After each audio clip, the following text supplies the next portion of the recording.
Olá, eu me chamo Eduarda e Maria Eduarda, no caso, e vim apresentar a segunda avaliação, da cadeira de organização do trabalho. Essa avaliação, ela trata do resumo de 2 artigos escolhidos pelo aluno, dos quais eu escolhi o artigo 2 e o artigo 6. Para entender melhor o que vai ser abordado, durante essa apresentação, nós vamos passar por uma rápida introdução das exigências desse trabalho, E aí nós vamos partir, para o principal, que é a explicação dos artigos 2 e 6, sendo o artigo 2 um texto que fala sobre a criação, do novo sistema de produção da Volvo, que aconteceu numa planta chamada Uddevalla. E o artigo 6 que fala sobre o porquê, houve um fechamento tanto da planta de Uddevalla quanto uma planta que veio anteriormente, que se chama Kalmar, onde a gente vai entender uma controvérsia que existe entre a performance e o poder.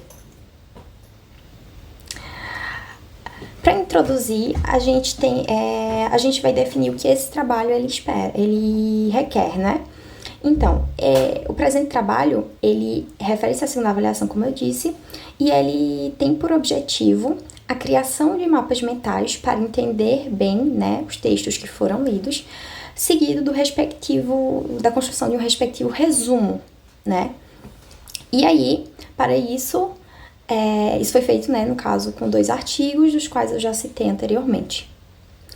Partindo para o primeiro artigo, que trata sobre o novo sistema de produção, a gente tem aqui um mapa mental que orientou essa apresentação, Ele foi inserido porque foi uma parte requerida do trabalho, mas não vamos nos ater a ele e vamos trabalhar as informações que a gente conseguiu analisar e absorver deste mapa mental. Então, vamos começar pela contextualização. A gente tem que entender que o artigo, esse primeiro artigo, no caso, ele vai abordar a concepção e estruturação do sistema de produção desenvolvido pela Volvo na planta de Uddevalla, que se denominou Reflective Production System. Tá, e o que esse sistema novo de produção, ele pressupunha,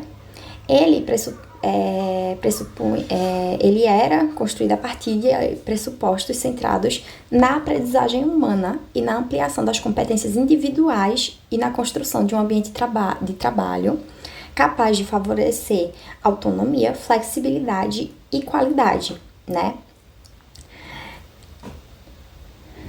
Sendo assim, então, como é que eles conseguiam isso? Eu vou explicar a partir da explicação de como funcionava a operação.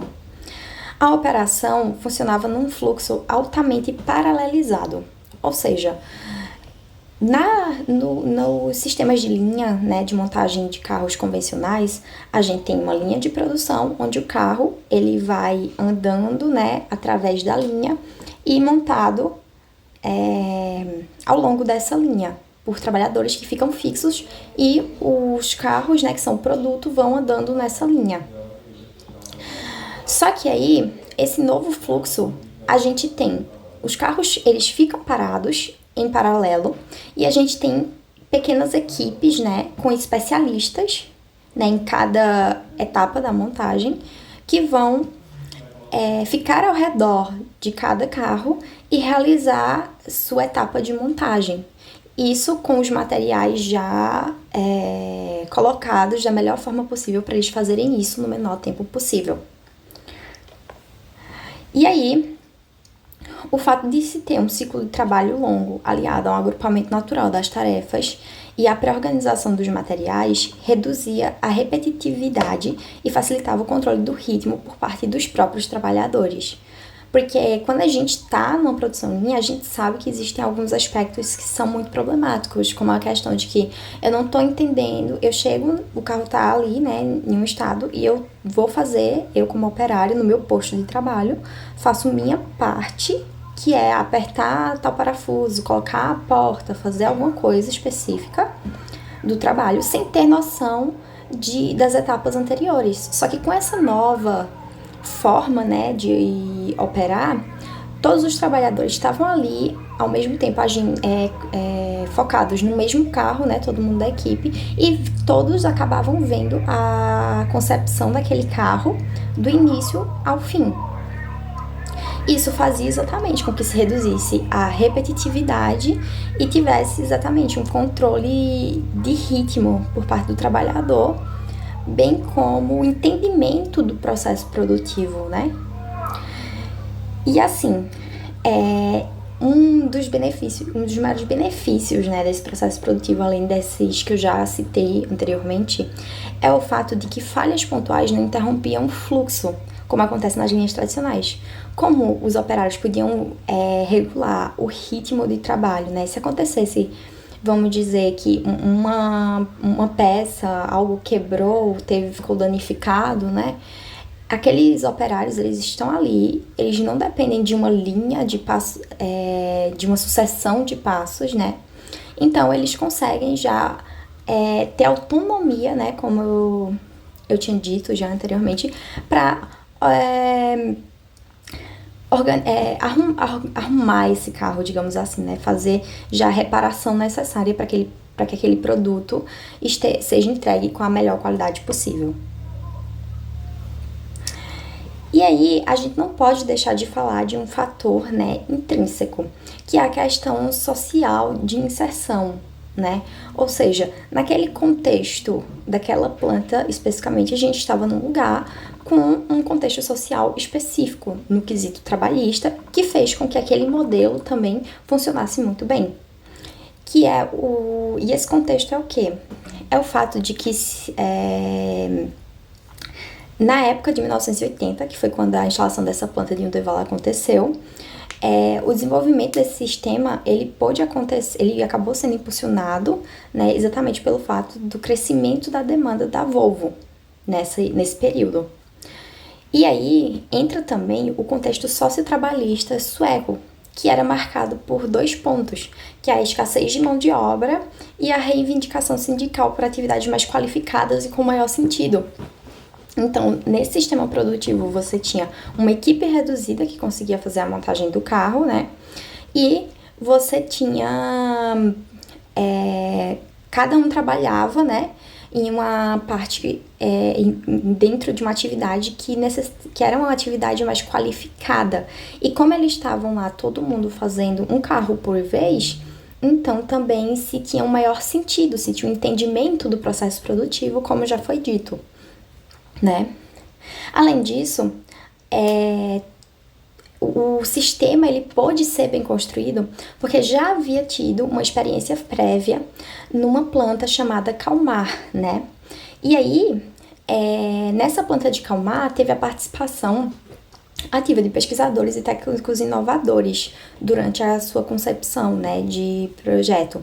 E isso fez com que toda essa experiência adquirida conseguisse ser implementada também na hora de criar a planta de Uddevala. Assim, a gente consegue partir agora para os resultados. Então, considerando tudo que foi desenvolvido, foi comentado até agora, né? E o fato de que para montar esse novo sistema, né, teve-se que desmontar todos os veículos, né, a princípio, para entender como montar esse sistema e reconstruir a lógica do produto para que ela se adequasse a esse novo sistema, a gente acabou tendo uma estrutura orientada à montagem final, o que permite organizar o trabalho de maneira integrada. E, além disso, houve uma junção, né, uma conjugação entre tecnologia, conhecimento humano e reorganização profunda mesmo do fluxo de trabalho, né? O que fez com que o Uddevala alcançasse exatamente ganhos expressivos de produtividade, qualidade e flexibilidade. Partindo agora para o artigo de número 6, né? Que fala agora sobre a questão do fechamento tanto da planta de Uddevala quanto de Kalmar. A gente tem aqui novamente o mapa mental, né, que deu origem ao resumo, né, ao texto de resumo que eu vou apresentar agora. Então vamos lá, novamente, começando pela contextualização. Esse artigo, né, ele vai examinar o fechamento exatamente da planta de Calmar Devala e uma questão interessante desse fechamento é que no texto ele fala que essa decisão ela não pode ser atribuída à questão do desempenho operacional dessas unidades. Porque, como a gente viu o caso aqui anteriormente que eu apresentei de um Devala se mostrou o que a gente definiria como um sucesso, né? E aí, Calmar também não apresentei sobre, mas algum colega provavelmente vai apresentar, né, sobre Calmar. E lá vai estar também dizendo que acabou sendo um sucesso. Elas trouxeram um desempenho operacional, né, nessa nova forma de produzir. Só que mesmo assim, eles quiseram fechar essas plantas. Quiseram não, eles fecharam essas plantas, encerraram a atividade dessas plantas, né, nessa estrutura. E aí, isso é bem contraintuitivo e a gente vai entender o porquê isso aconteceu. A princípio, como eu disse, ambas haviam se consolidado como experiências organizacionais inovadoras dentro da Volvo. Ou seja, elas já serviram como aprendizagem, né, de como produzir ainda melhor, de forma ainda melhor. E elas foram até mesmo reconhecidas internacionalmente, né, e apresentaram resultados tão crescentes de produtividade, quanto em qualidade, quanto em flexibilidade. Principalmente a de um Devala, porque ela já veio, né, construída com base no que já tinha sido estruturado no projeto de Calmar. Então ela já era um refinamento, né?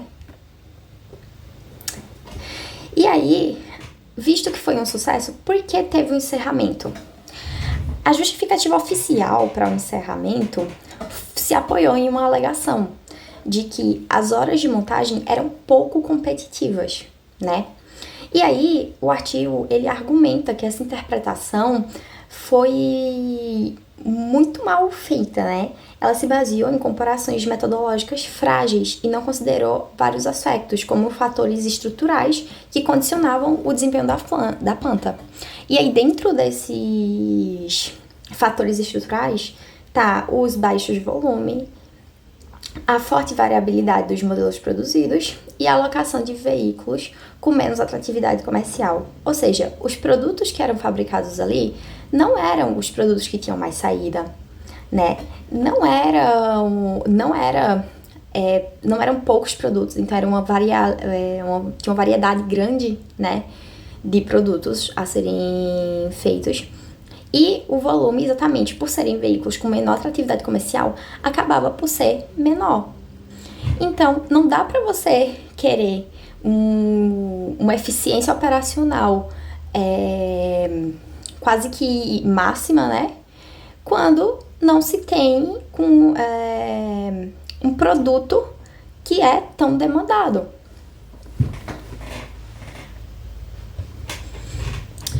E aí, além disso, existiam alguns outros fatores. Um deles era que a fraca influência dessas unidades nas decisões de engenharia, né? E aí, exatamente, existe limitação da capacidade de aperfeiçoamento de produtos e processos, e isso fez com que fosse distorcido o diagnóstico de eficiência, né, das fábricas. Então, a gente tá lá com um modelo totalmente diferente, totalmente novo, e não existia autonomia, né, para decisões da engenharia que pudessem ser mais a nível, né, tipo, de todas as indústrias, que pudessem ser mais adequadas para aquele novo modelo produtivo, né? Então, realmente é complicado. E aí, por fim, talvez seja o aspecto, assim, que realmente deu um maior peso para essa decisão de fechamento, né, de encerramento das atividades, é o fator, né, que ocorreu uma disputa de poder dentro da organização. Então, tipo, teve esse redesenho estratégico promovido pela alta direção. No caso, houve um redesenho estratégico promovido pela alta direção. Onde o quê? Existia, né, uma certa pressão para trabalhar como era acostumado a trabalhar normalmente, que é um alinhamento ao modelo, né, já estabelecido, que é o Lean Manufacturing. E aí, houve essa busca por uniformidade global de como operar, né? E aí, esse novo redesenho estratégico fez com que a gente tenha a maioria das unidades produtivas trabalhando a partir do Lean. O Lean já era consolidado, então foi visto que essas duas experiências, digamos assim, de Kalmar e Undevala, né, junto daquele enviesamento, digamos assim, dos dados de desempenho e eficiência, fez com que eles vissem que, a princípio, não valia a pena para eles, né?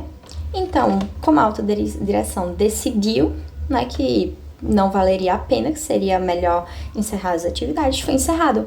Mesmo essas duas unidades, né, essas duas pontas terem se mostrado muito promissoras, né?